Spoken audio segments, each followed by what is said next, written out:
Bonjour tout le monde, bienvenue dans cette nouvelle vidéo. Présentation du CRA aujourd'hui. On a vu les Nutrof la dernière fois pendant la présentation de la chaîne YouTube. Aujourd'hui c'est au tour du CRA. Un CRA feu niveau 125, donc on va faire un petit test à l'ancienne. Je vais montrer un petit peu le stuff qu'on peut avoir sur un CRA feu au niveau 125. Bien sûr c'est pas un stuff du tout optimisé. C'est un stuff qui, selon moi, est viable et ne coûte pas non plus la peau des cacahuètes. Donc c'est un stuff. Niveau 120, je suis niveau 125, mais on peut l'équiper à partir du niveau 120 parce que c'est à ce niveau-là que j'ai commencé à porter ce stuff. Il y a peut-être une ou deux bricoles qu'on peut encore améliorer, mais disons que pour l'instant ça va très bien en attendant la future panneau chez vous. Ouais, je suis désolé, je baille un peu. Ouf, les fêtes sont difficiles. Une petite Dora.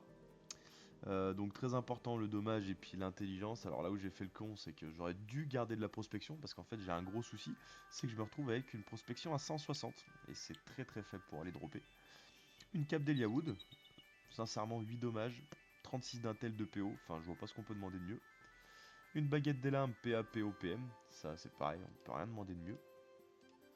J'ai l'anneau PA Intel, bon j'aurais pu prendre un PA PM mais j'avais pas les cams à ce moment là.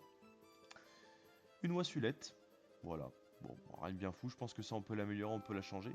La ceinture des vents c'est pareil, 2 PO, 8 dommages et 41 d'intel, donc ça faut surtout pas s'en passer. À ce niveau là, je pense qu'on peut difficilement trouver mieux. Les bottes torchons, donc ça pareil, bottes torchons, je pense qu'on peut les améliorer un peu. Mais bon, dans le doute, PO, dommages et intelligence. Et ensuite, un petit bloc panneau, donc griotte royale forcément. Dommage intel. Pareil, peut-être avoir pour une amélioration, je sais pas, essayer de coupler avec des bonus de panoplie. Ça donne des stats assez sympas, hein, je veux dire, on n'est pas dégueulasse au niveau des statistiques. On a un petit coup de pare-chaud forcément. Ça nous fait un total de 727 avec le pare-chaud.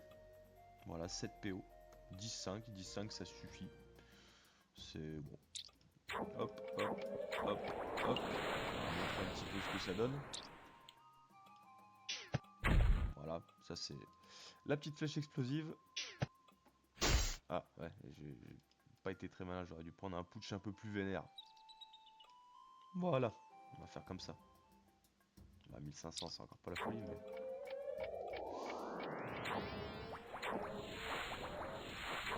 Voilà.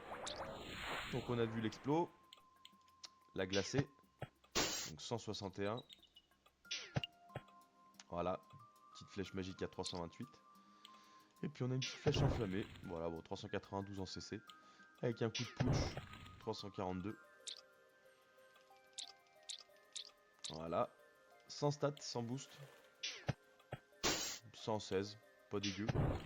Alors faire un petit tour sans les boosts, que vous voyez un petit peu à quoi ça ressemble. Ah, y a plus rien. Je vois que ça tape du putsch un petit peu. Faut voir que c'est qu'on a niveau 200, niveau 198, 185 et 130. Faut voir ce petit... Ah, on peut pas voir. Dommage. Dommage.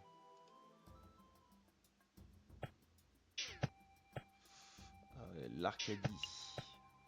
Je vois que ça... Je vois que ça investit dans des petites gourmandises.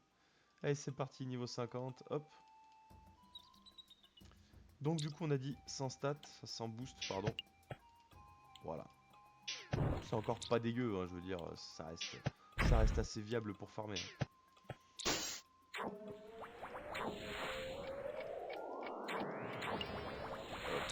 on termine. Écoutez, n'hésitez pas si vous avez des petites idées d'amélioration d'armes, d'amélioration de panneaux, je suis preneur. On se retrouve bientôt pour une prochaine vidéo, et puis d'ici là, ben, passez de bonnes fêtes de fin d'année.